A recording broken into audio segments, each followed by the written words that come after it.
Welcome, everybody. I'm glad you made it for this time together. And we are looking forward to this time.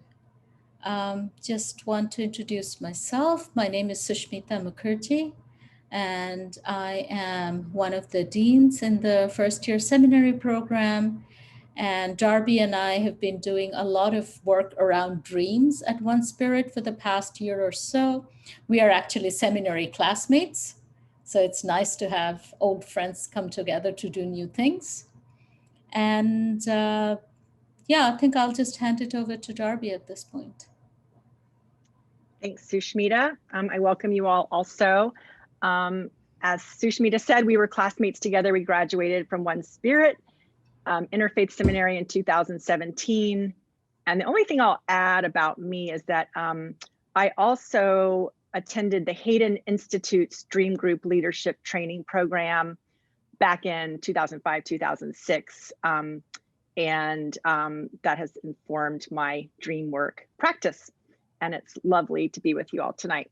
So what we're going to do is we are going to work with a poem similar to how we work with a dream in a dream group. And the poem we're going to work with tonight is called Everything is Waiting for You by David White. You don't need to look it up. We're going to read it to you and share it with you. But what we'll do is you'll hear the poem twice. Sushmita will read it and then I will read it. And you'll just be taking it in. And then we're each going to lead you through an exercise that will facilitate our own individual connections with the poem. And those individual connections in turn help us lead us to the creation of our communal dream space. So the communal dream is created when we trust and allow our individual experiences just to mix together. So it's just a sharing and a mixing, and we find that mixing helps us push up against the boundaries of what we think we already know, and helps us just lean into what the unconscious might be wanting to bring up and say to us. So again, we really do this by listening to and trusting our own and each other's experiences of whatever is presented. In this case tonight, it's a poem. And so I will turn it back over to Sushmita now to get us started with our poem. Thank you, Darby. Yeah, so as Darby said, we're going to read this poem twice. I'm going to read it once, and Darby's going to read it once. And the invitation is not so much to catch every word of the poem, but really let it wash over you. And whatever words are meaningful to you will land for you. I mean, one of the images that I often have with this kind of work is like you imagine a parched field and then the rain falls, and each of us have different cracks on that parched field. And into our cracks, what needs to land will land. So just trusting the process instead of trying to grab on. You can close your eyes if you want, whatever makes you feel comfortable to really listen into the poem, and let your unconscious do the rest. Okay, so the poem is called Everything is Waiting for You, and it's written by David White. Your great mistake is to act the drama as if you were alone, as if life were a progressive and cunning crime with no witness to the tiny hidden transgressions. To feel abandoned is to deny the intimacy of your surroundings. Surely, even you, at times, have felt the grand array, the swelling presence, and the chorus crowding out your solo voice. You must note the way the soap dish enables you, or the window latch grants you freedom. Alertness is the hidden discipline of familiarity. The stairs are your mentor of things to come. The doors have always been there to frighten you and invite you. And the tiny speaker in your phone is your dream ladder to divinity.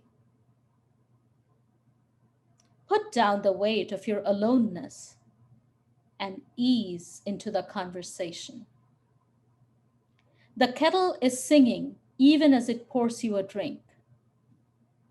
The cooking pots have left their arrogant aloofness and seen the good in you at last. All the birds and creatures of the world are unutterably themselves.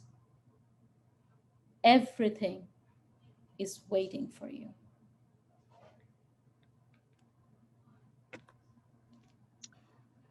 Take a moment and let the words sit.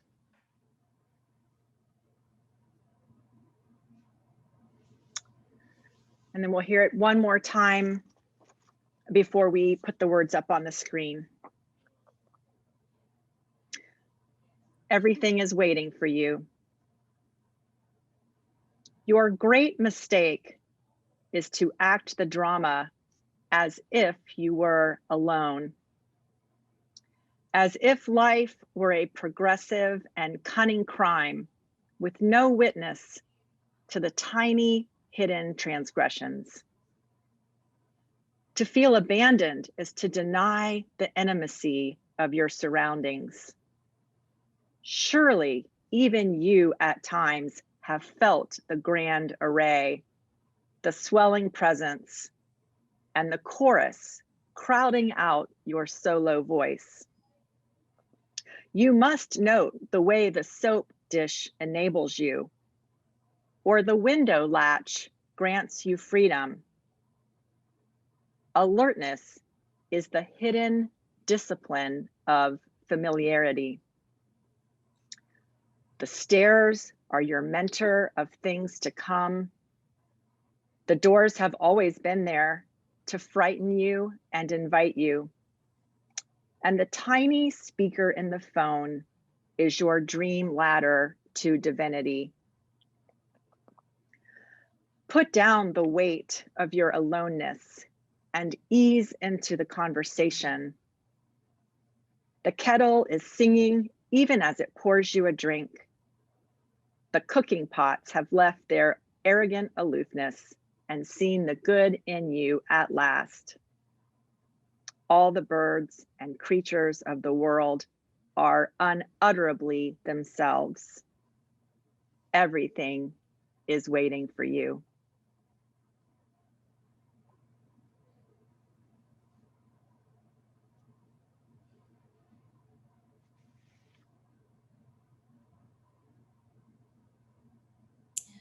We breathe those words. And now, David, if you want to put up the poem on the screen. The invitation right now is that out of this poem, we are going to make our own community poem. So if there is, yeah, so it's in the chat now. If you want, you can open that PDF document. So the invitation is look at the poem, see if there is a word, a phrase, or a line that speaks to you. And you can either speak it out into the room or you can put it in the chat.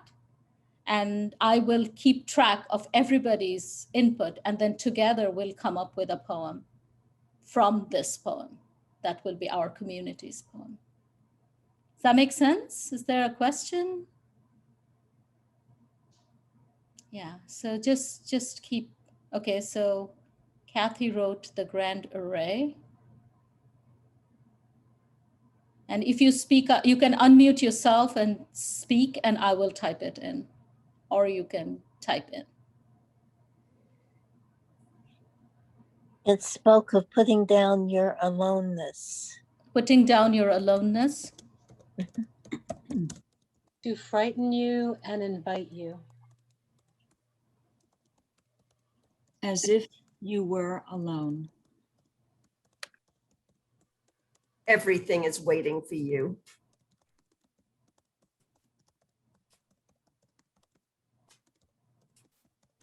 Ease into the conversation. The stairs are your mentor of things to come. To feel abandoned is to deny the intimacy of your surroundings. Debbie, would you mind saying that one more time? Sure. To feel abandoned is to deny the intimacy of your surroundings.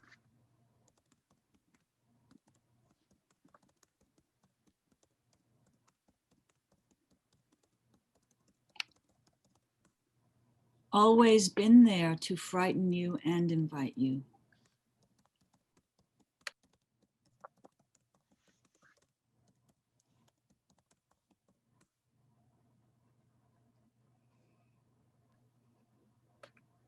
All the birds and creatures of the world.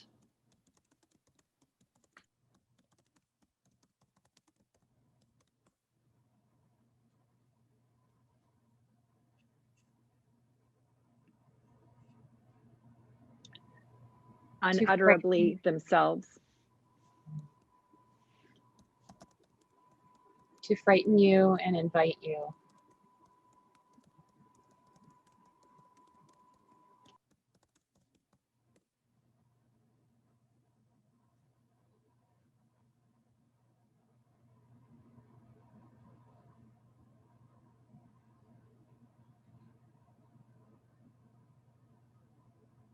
And you can do more than one if you have more than one phrase also that you'd like to share. Is that right, Sushmita? Is that okay? Yeah, absolutely. Okay. Absolutely. Okay.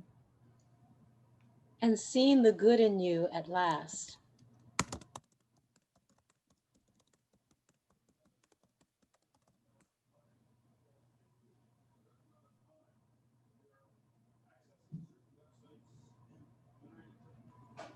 Hidden discipline.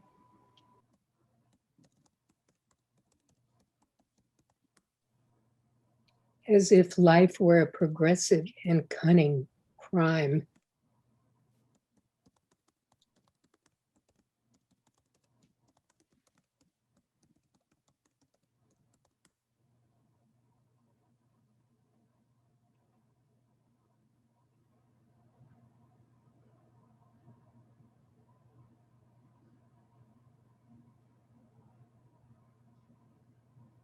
Intimacy of your surroundings. The window latch grants you freedom.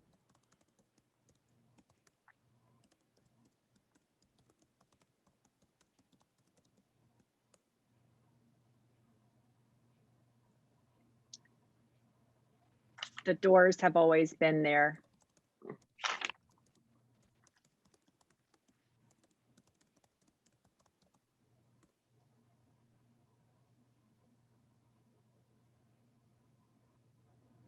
You must note the way the soap dish enables you.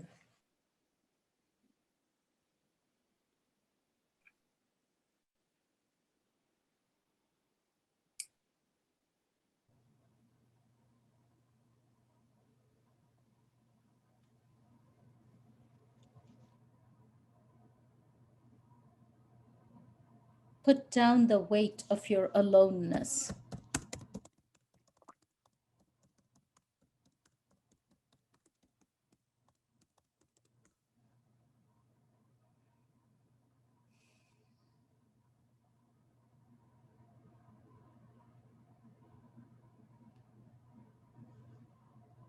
Everything is waiting for you.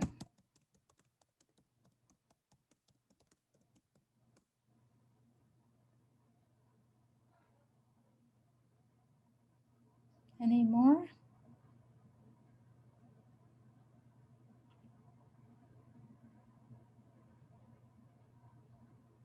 Okay. If not, let me read to you what was our poem that came out of this poem as a community. Okay. So take this in.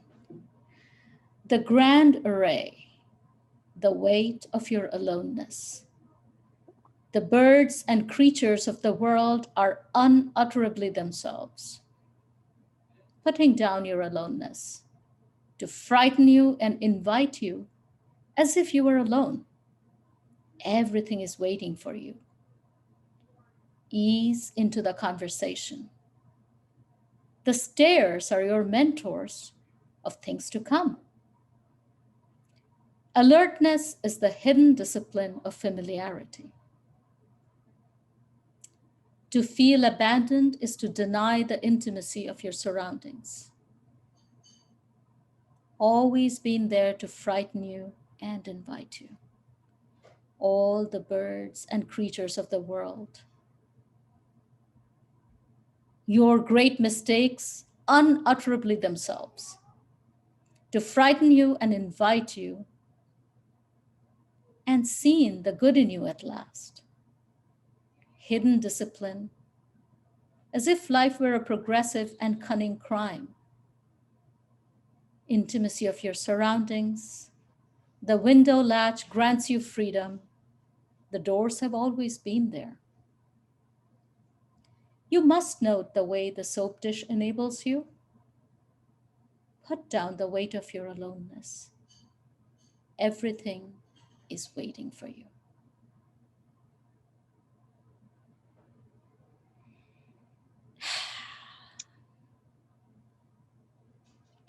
Beautiful. And I will offer to save the chat at the end and send everybody the poem.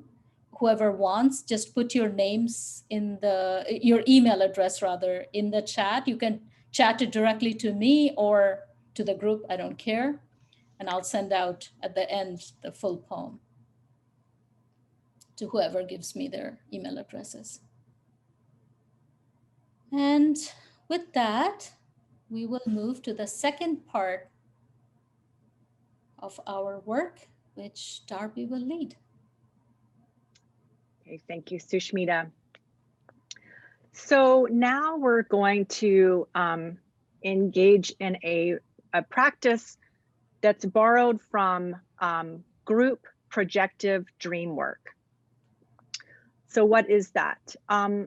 When a person shares a dream in a dream group, we have a way of structuring the conversation so that the idea is that we know we cannot tell the person who shared the dream what the dream means for him or her. But what we can do is we can offer our own experience of the dream into the shared group process, so that what happens is we really end up doing our own soul work, the work on our own lives in relationship to someone else's dream and what they have offered. And in order to remind ourselves that that's what's happening, that that's what we're doing, we always preface our comments with some form of the words, in my dream, or if this were my dream, or sometimes just for me. And in that way, we remind ourselves that we're talking about our own lives. And so tonight we're going to do that with this poem. And we're going to try stepping into that same process. It's kind of a simple thing, but sometimes it can be hard to remember to do it. But just if we can remember to preface our experience in sharing about this poem with some form of the words, in my version of this poem, or perhaps if I was the author of this poem, or we can even be a little bit metaphorical and say, in my dream, because it's like a dream, or maybe just for me, but in some way to acknowledge that I'm talking about myself. So in my version of this poem, and we'll share like that.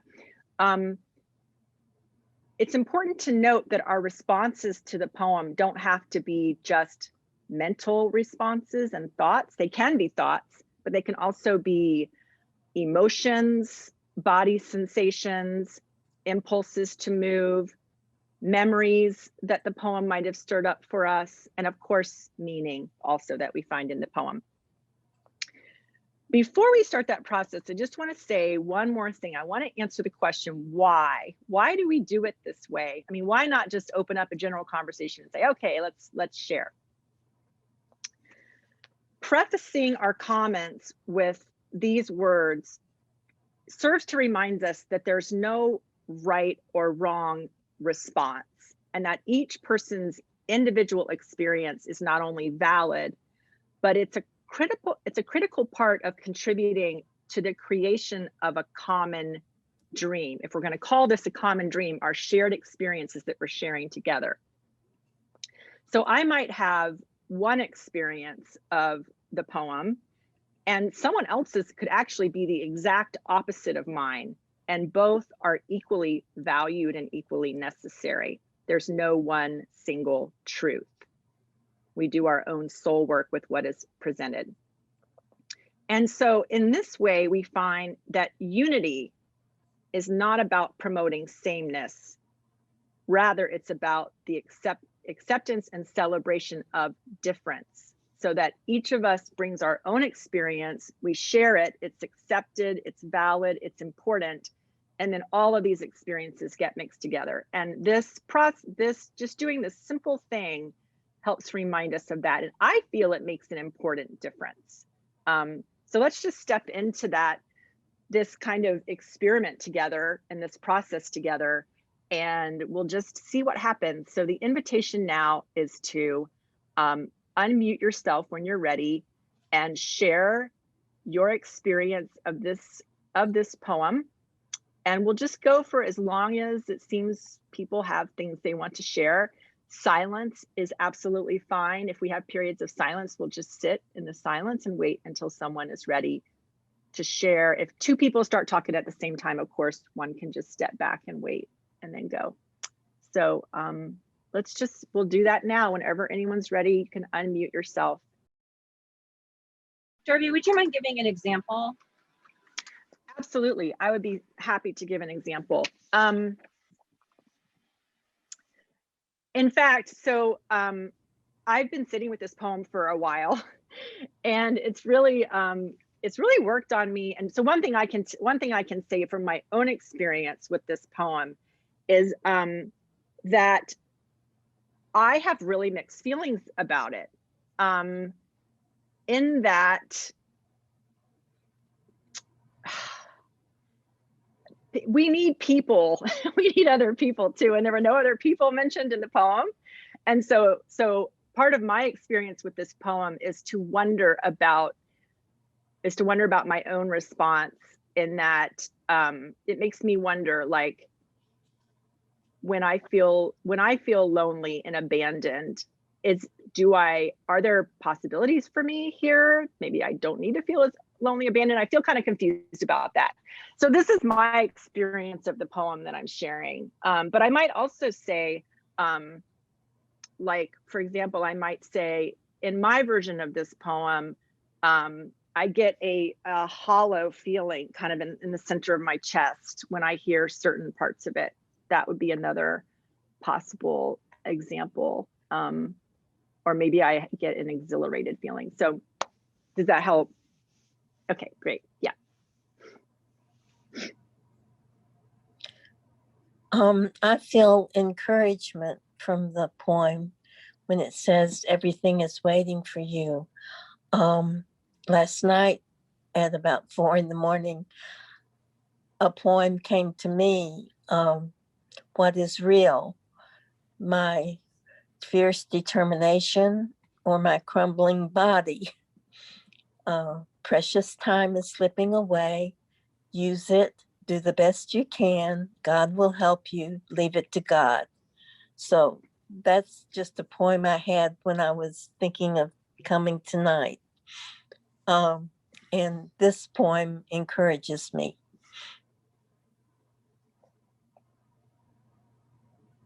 When I think of this poem, it reminds us that we're not all alone, and it sort of makes me think of the web of life. We're all connected. Everything is is interconnected, and everybody and everything is here for a reason, and we're all impacted by everything.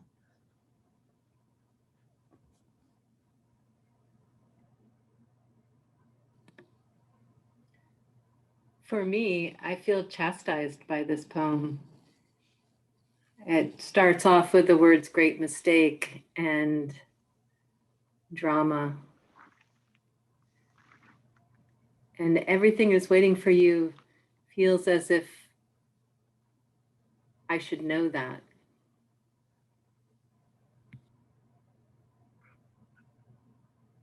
In my experience of this poem, I take the first lines of both stanzas. Your great mistake is to act the drama as if you were alone. Put down the weight of your aloneness and ease into the conversation. It's for me a bit of an admonition, but more of an invitation and an encouragement to not allow the negative aspects of being an introvert to continue to control my life. And oddly, in this year and a half of Zooming, I have found that I'm easing into the conversation more easily through Zoom screens like this one than I am in gatherings where I sometimes would hold back from attending gatherings.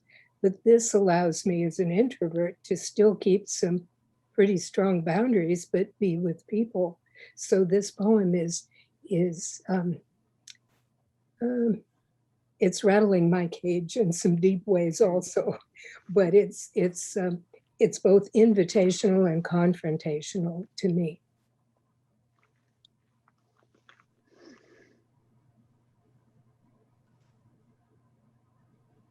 For me, the imagery of all doors as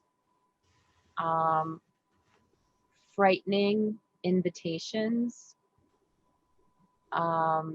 resonates so much, and I'm running through all of the images of doors and sort of checking to see if even those that frighten me are invitations. And so far I've come up with yes.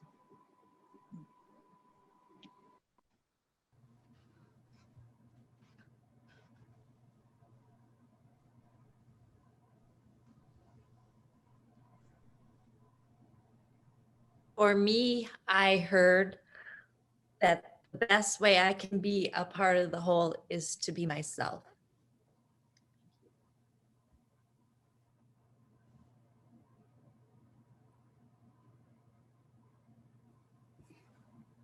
For me, this kind of, it seems like an attempt to enumerate all the different things maybe that the author was thinking about, but as examples, it gives me, sort of motivation to think about all the things that that I might think are not noticed, and so that some of those things do matter, maybe all of them, but it just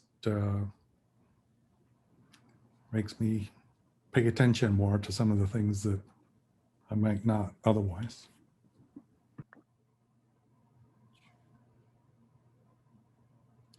Yeah, in my version of this poem, I think the real word, if I have to pick one word, it's conversation. It feels like it's an invitation to have a conversation, really converse, be with, speak with everything around me. And that's just a very gorgeous thing. And I'm just remembering, and I'll be very brief. I had this experience actually less than a month ago. I live next to the East River in New York, and every time I open my blinds, the first thing I do is look at the East River. And it's been for years like that. And for some reason, last month, I decided to look up East River. And I found that it's not even a river. It's a tidal estuary that connects two harbors. It's salt water, it runs both ways. And I was ashamed. That is the real truth of it. I was ashamed that I've been looking at this river, calling it the river all this time, without ever wondering what is this? And I realized that if I were truly, I mean, I respect and admire the indigenous way of being where we are related to everything.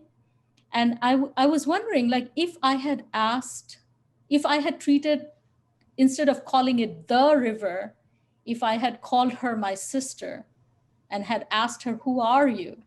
I probably would have gotten this answer a long time ago. So it was a real heart opening for me. And I feel like this poem kind of brings me into that space of conversation.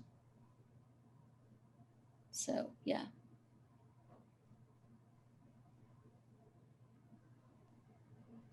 For me, my version of this. Do you want me to go ahead? All right. In my version of this poem, the line alertness is the hidden discipline of familiarity is the key. So once I define a chair as a chair, for instance, I never look at it as anything else. And it could be so, it could help me, and I could stand on it as a step stool. I could write on it as a table. You get the idea. Similar to the East River, I'm familiar with it and I don't think of what else it could be. So in this COVID year or year and a half, where I've been more alone physically, I've become very comfortable with my familiarity. And it reminds me that it's a discipline I might not want to foster. So I appreciate that reminder. Thank you.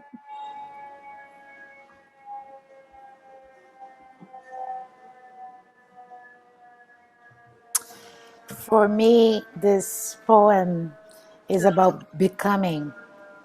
And I love when it says that the stairs are your mentor of things to come. And it reminds me of that Zen teaching that there is no real path. The path is formed as you dare to take the first step, and then the second step, and then the third step. And before you know, you are in the path. But, you can never know what's going to happen on the 10th step if you don't take the first one and the second one humbly, hoping that the next one will come when you're ready. And so there's this magical portal that is opened when we dare to take the first step. And so, and I love this fact of mentor of things to come, because it reminds me of the call for me to keep going, even though I don't know what's the outcome. But then this is the realm of the magical, which everything is actually promoting this dialogue. The stairs, the things, the environment, everything is so alive. And it's very easy to forget about all that. So,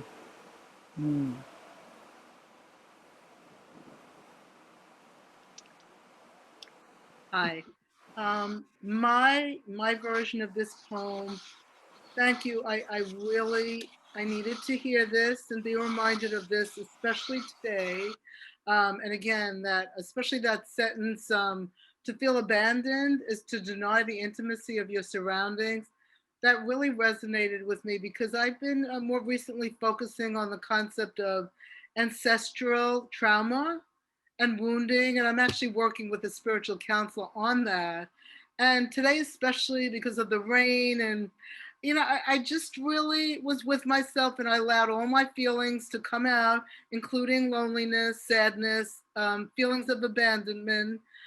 And I just, no judging, you know, there's Rumi's poem, The Guest House, just allowing it all in. And I just, this is a beautiful reminder that, you know, life and connection is, I'll speak in the I form, you know, around me, but it's all around us. It's all of it.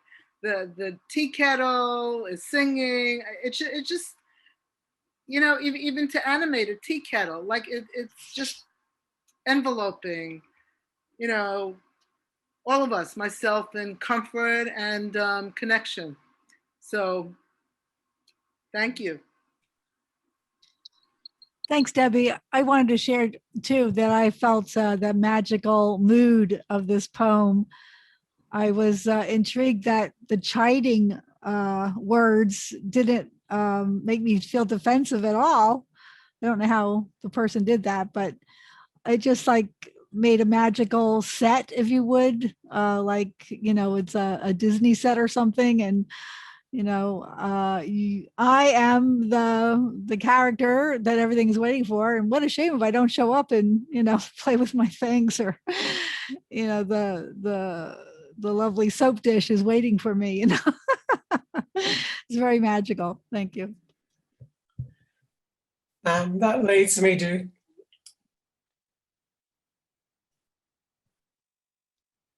Oh, wait, Elizabeth, I think you're muted. Sorry. I always get that mixed up. Yes, that leads me back to the line that I picked. You must note the way the soap dish enables you. And I must confess, I've never been very good with poetry. And I thought, oh, well, I'm not going to try and I love this because you don't have to understand the whole poem. You just pick a little bit. And it led me to immense gratitude, because I thought about the soap dish and then the soap and then the shower, and how I just adore a shower, and who made the soap, the plumbers who made the bathroom, the water, the people who created all these wonders that are involved in a soap dish that gives you something that you can have a beautiful experience of cleaning and cleansing, and the joy of that and the gratitude was just almost overwhelming.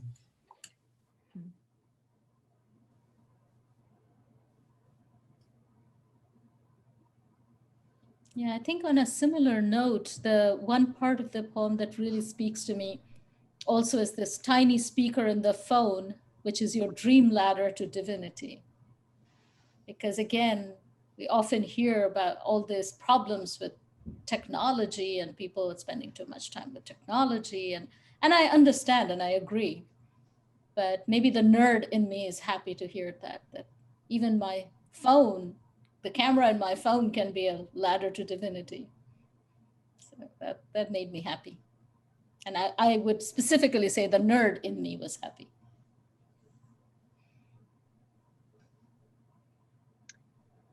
Dorothy, you're muted.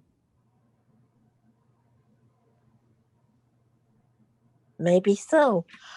The part of me that avoids technology appreciates the fact that getting friendly with a new computer would help me do my application, especially now that the internet is back. It's been gone for a week. So anyway, yeah, I'm glad that was in there too.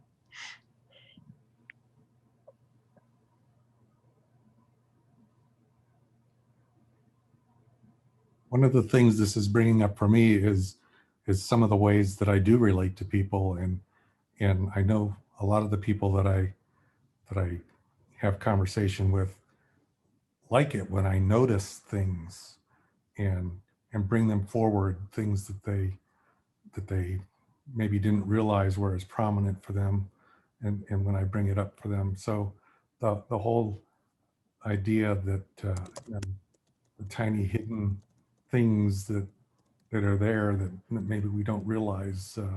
You know, our conversations help each other notice all those little things.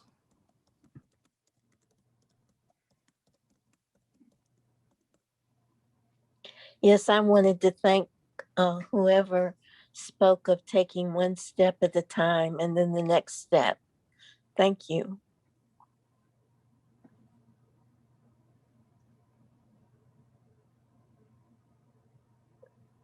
Well, I'm going to give In my dream, I'm sitting on a ground that's barren, and around me is a dark mist. And I feel separated from everything. I'm holding a great weight, a stone that seems to speak of my own abandonment of that which is truest for me. I've been carrying this weight for such a long time. But here in this place, it seems that I might put it down. I might let go. And as that thought rises within me, there's a warmth that begins to spread all through my body. I do take that weight and I lay it aside. And off just a short way is a fire that begins to burn. And it begins to drive out the dark and the mist. And suddenly I notice that all around me are the birds and creatures of the more than human world. It seems that they've been there for as long as I have. It seems they've been waiting. And in that gaze from eye to eye, I feel their acceptance, knowing that in their company, I can connect with my deepest and truest self. And there is joy.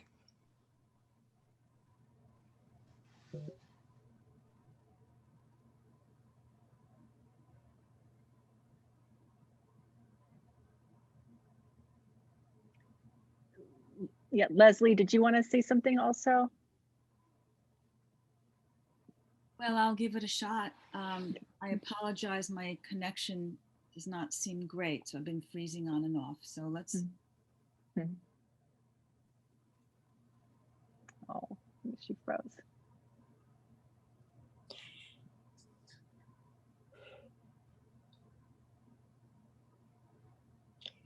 I'm going to have to leave. I'm getting a message from a family member who has a big trouble. Thank you all so much. Bye-bye. Thank you. Thank you. Yeah, Leslie, do you want to try one more time? I know you froze for us. Oh, I did? Yes, you did. Yeah, and I'm getting a message the connection is unstable. Well, let me give it another try. So my version of this is sort of melded into various offerings that people.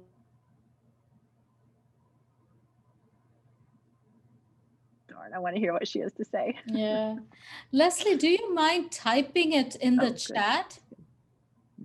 Because you're frozen again. But if you type it in the chat, one of us can read it into the room. Will do. Great idea. Okay. Oh, you said that. Okay. All right. Could be long. And now you are totally fine. Do you want to try? Maybe third time is the trick? Or not? No. No. No, you're frozen again.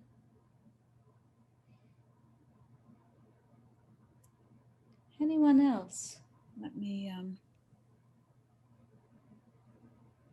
In my dream, the stairs are my mentor. and they lead me to a real dream that I had going up with a friend, leaving a party where she was sick in the room and needed to go up to what I thought was going to be her bedroom. And she asked me to accompany her.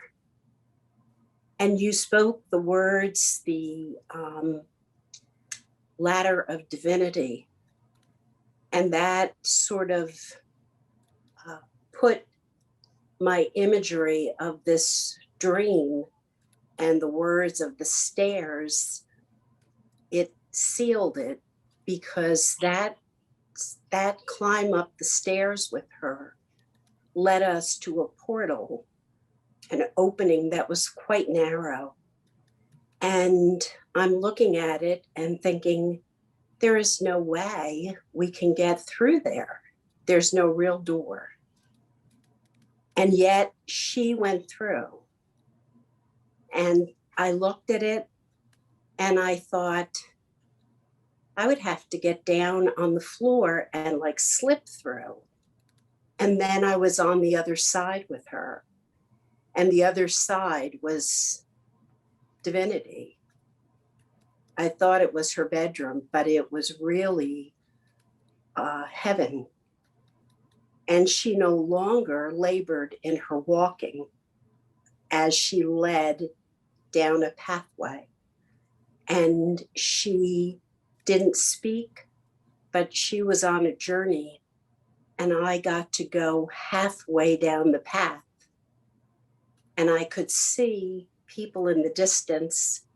And she turned and looked at me. And I knew it was time to go. And the dream ended. And I've spent a lot of time with that dream. It goes back probably 7 years. And the stairs, taking the risk of traveling, and then through the portal. So the windows in the poem and the escape, I sort of got stuck there because that opening that we went through revealed total healing and peace for her. And so that's where that poem took me. What can happen in your dream time, in your own house, in your own bed. So that's all, but it was a real blessing to hear your words of the ladder to divinity, because it helped me put my thoughts and memories together. So thank you.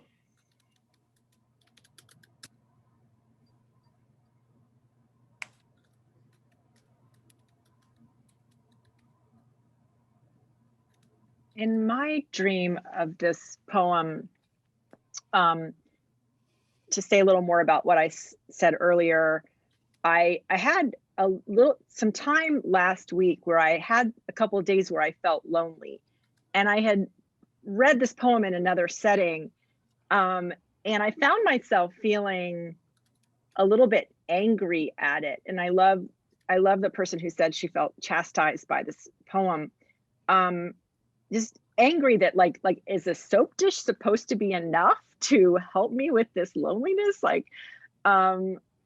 But then the words that have really stood out to me are the words unutterably themselves. All the birds and the creatures of the world are unutterably themselves. And that feels like the invitation for me of the possibility to maybe put down some of that weight as I become more unutterably myself and am able to see the unutterably itself of the birds and creatures, that maybe that really can ease some of that or make a difference. And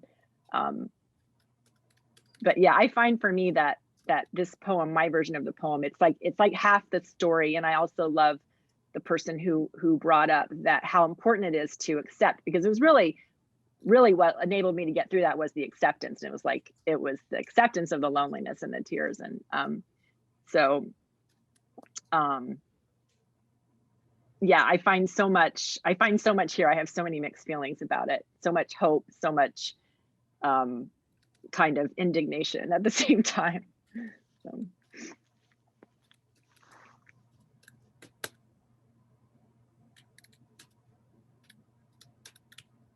We have time for a few more, I think, a few more, especially if someone wants to share who hasn't had a chance to share yet.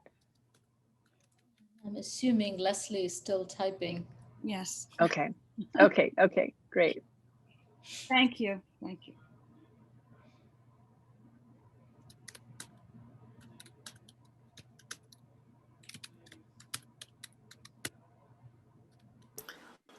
So may I say something real quick here? Absolutely. Yep. Yeah. I just wanted to share that for me, you know, this sense of loneliness, when I hear this poem, it reminds me of that veil, this veil of illusion that exists, and that it's up to me to wake up and say, oh, yes, it's a veil. So there's this invitation for an awakening. There's this sadness, but there's this invitation for awakening, putting down the aloneness, meaning putting down what I thought was what was happening, because there's so much more happening. It was just me that was inside of this veil. So, yeah. The veil of illusion, maybe.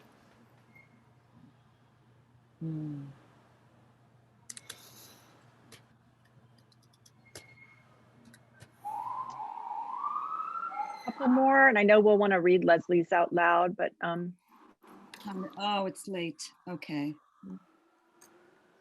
We'll keep going. You can go for another minute, and we can take one or two more projections, and then we'll read yours and we'll finish up.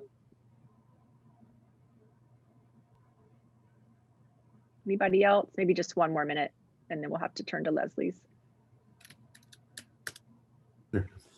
So I just keep mulling over, everything is waiting for you. And I just keep thinking, everything is waiting for you. Everything. The ecstasy and the laundry.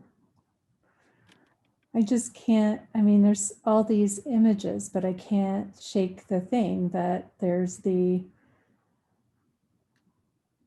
spending the time in the garden, and there's the beautiful flowers, and there's the insect bites. You know, there's all of that. It's all there. And how do we hold all of that? Do we judge some things to be better than other things?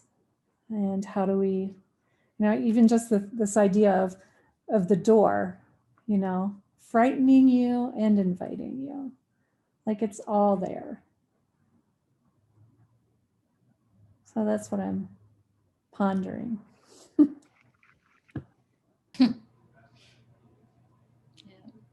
Forgive my abridged version. Okay, so I have Leslie's parts. So this is Leslie speaking. I related to many of the versions of others. I feel myself as a renunciate and am naturally quite reclusive. So the first 3 words was interesting to me as a way to begin a poem. Many words and phrases felt strongly declarative, must, put down, etc. It seemed that the author's purpose was to address those who are in despair, desperately depressed. I recall how my mother became in her later years. It was important and challenging to end up using a stronger voice than hers. So she could hear and listen, and she did, with great love. A very confusing time for her as she began to lose one thing after another. But 2 other things. My love is to bring peace and relationship to those things I do not understand and that are challenging for me to integrate.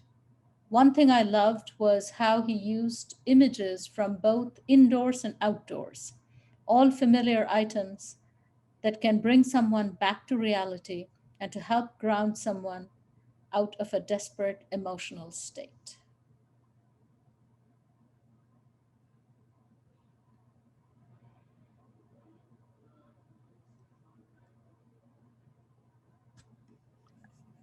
I know we could keep going, but we'll need to close. So I'll turn it over to Sushmita now to lead us in a closing exercise.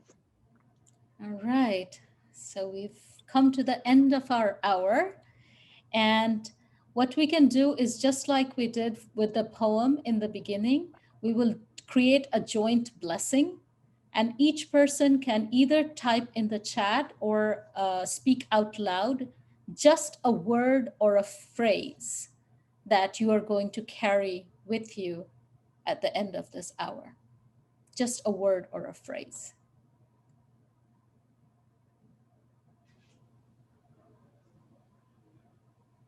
Doors.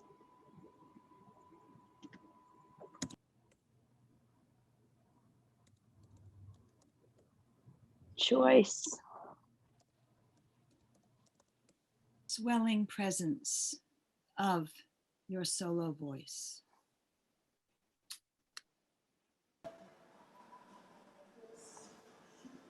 Surrender.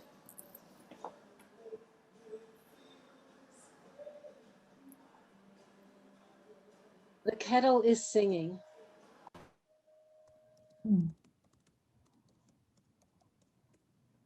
Wake up. Ease.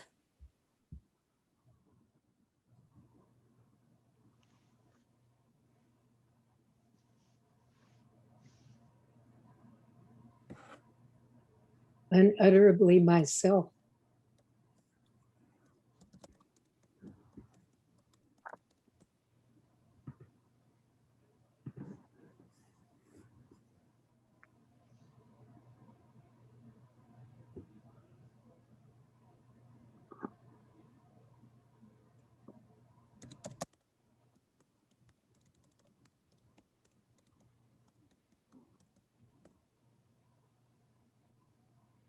Indiscipline. Indiscipline? Hidden. Hidden, okay. Yeah. The grand array.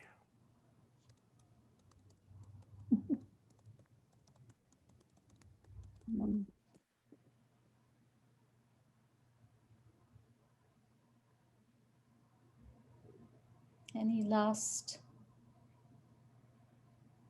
If not, I'll read out our blessing, and that will be the end of our time together. Can I just say, Sushmita, that spending time with you all this way makes me wish we were going to have more time in community like this. And I just want to thank you, each of you, for being here tonight. Right, and just to follow up on that, Darby and I do a dream circle every fourth Sunday of the month. It's free. It's 10 to 11:30 a.m. on the fourth Sunday of the month, Eastern time. And anybody is welcome to join us. No fees. All right, so let me read this blessing and then we close. Okay, so again, let it take it in. Doors, choice, connection, seen the good at last, strengthened, swelling presence of your solo voice, surrender. Everything is waiting for us. Everything is waiting for you. Connected. The kettle is singing. Wake up. Ease. Dream ladder. Unutterably myself. Dream ladder to divinity. Hidden discipline. The grand array. Dream ladder to divinity. That is our blessing for each other. Thank you. And everybody who's given me the emails, I will send out both of those. Thank Good you. night. Have a good evening. Night. Thank you. Good night. Night. Thank you. Thank you. Good afternoon. Thank you. Bye, everybody. Thank you all.